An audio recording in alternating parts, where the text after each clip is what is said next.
Chers amis, les musulmans jeûnent pendant le mois de Ramadan, le 9e du calendrier de l'islam. Mais le soir du 26e jour de ce mois est important avec ce qu'on appelle la nuit du destin. Cette date commémore la première révélation du Coran en 610. C'était pendant le mois de Ramadan, le prophète Mahomet, avait 40 ans et méditait dans une grotte surplombant la Mecque. Tout à coup, le prophète lui-même le raconte, l'ange Gabriel lui est apparu. Et ce fut le début d'un processus de révélation qui au début troubla fortement Mohammed.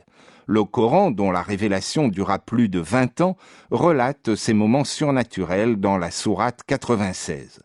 Ce sont ces événements que célèbrent les musulmans 26 jours après le début du Ramadan, pendant la nuit du destin.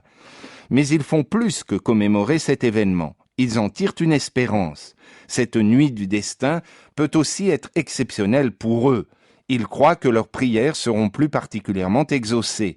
Ils s'attendent aussi à une révélation spéciale, peut-être un miracle ou une vision.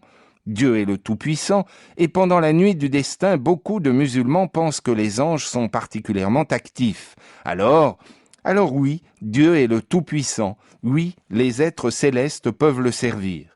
Et nous, chrétiens, savons que la plus belle révélation s'est produite il y a 2000 ans, lorsque Dieu a envoyé son Fils, Jésus-Christ, pour nous rejoindre dans notre humanité.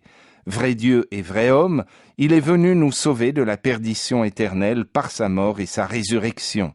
Cette révélation, nous l'avons reçue et elle s'impose à nous chaque jour en nous libérant définitivement.